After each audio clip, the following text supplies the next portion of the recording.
Burkina Faso says it stopped a plot against Ibrahim Traoré. Hello everyone, and welcome back.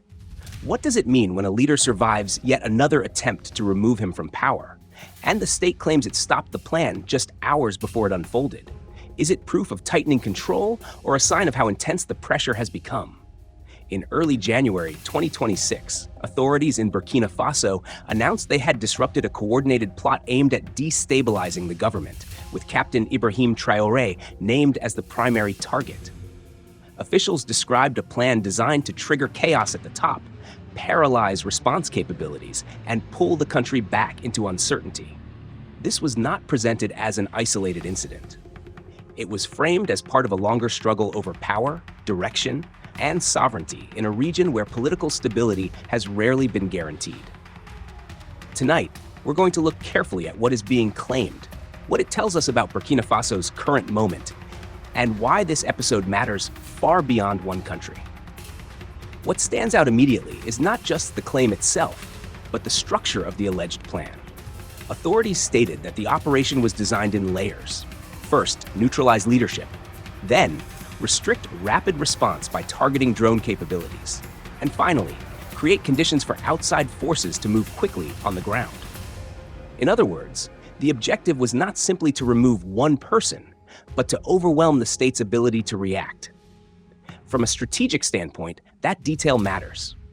Modern security planning is not only about who is targeted, but about timing and systems.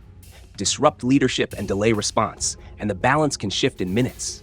That is why officials emphasize the alleged intent to disable key assets before any coordinated reaction could begin. The government identified a familiar name as the alleged organizer, Paul-Henri Sandaogo Damiba, the former leader ousted in 2022, now living in exile.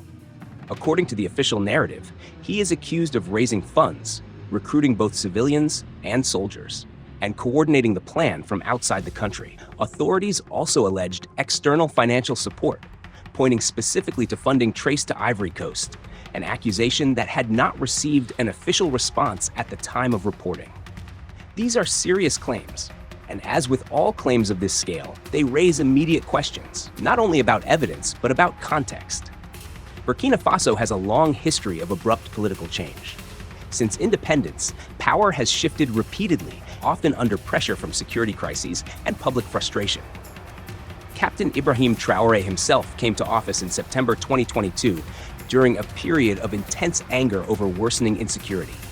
His rise was driven in part by a promise to restore control and reclaim sovereignty in a country that had seen large areas fall outside effective state authority.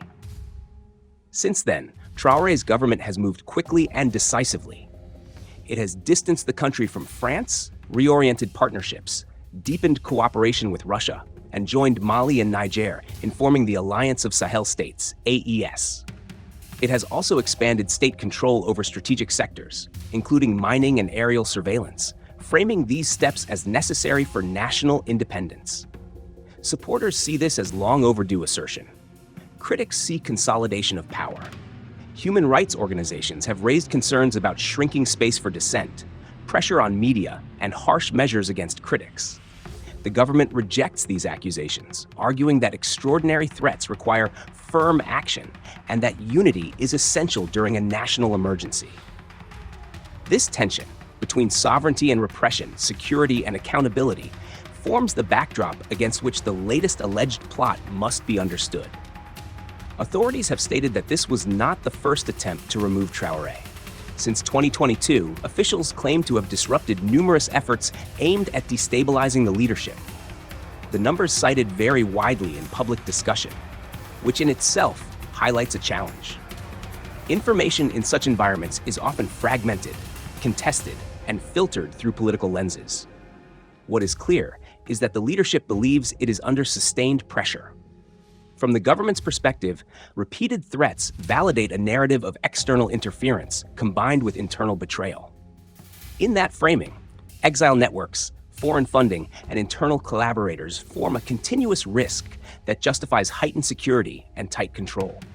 From the perspective of critics, repeated claims of plots can also serve to consolidate authority, discourage opposition, and frame dissent as disloyalty. Both interpretations exist simultaneously, and neither can be evaluated without careful evidence. That is the reality of politics in high-pressure environments.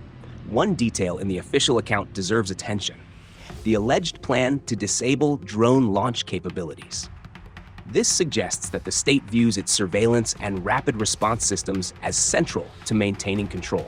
It also reflects a broader shift in how Sahel states approach security, relying increasingly on technology and centralized coordination rather than dispersed, slower-moving structures.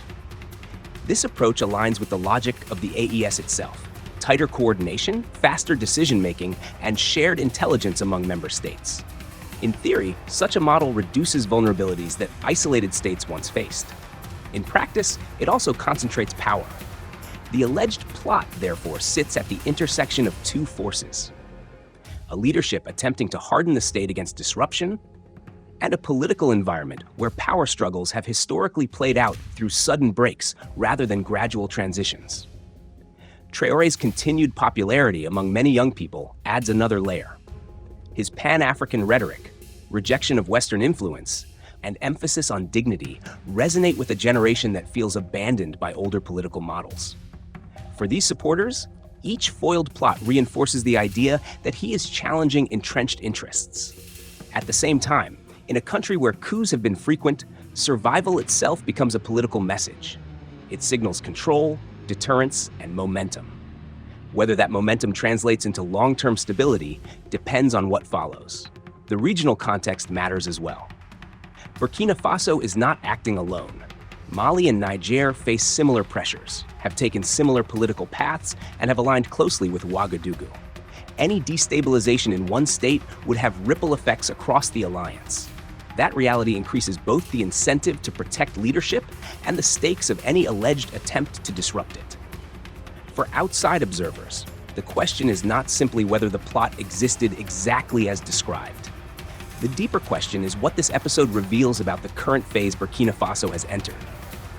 Is the state becoming more resilient, capable of detecting and stopping threats before they materialize? Or is it entering a cycle where security claims and political consolidation reinforce each other, narrowing space for alternative voices? These are not abstract questions. They shape how legitimacy is built or eroded over time. If stability improves, territory is secured, and daily life becomes safer, many will accept strong measures as necessary. If conditions stagnate or worsen, the same measures can become sources of resentment. But Burkina Faso's history reminds us that control in the present does not guarantee calm in the future. Legitimacy is not sustained by survival alone. It is sustained by outcomes, and that is what makes this moment so important. The alleged foiling of a plot is not just a security story. It is a test of institutions, of leadership, and of whether a country long defined by abrupt change can finally move toward durable stability. Thank you for watching.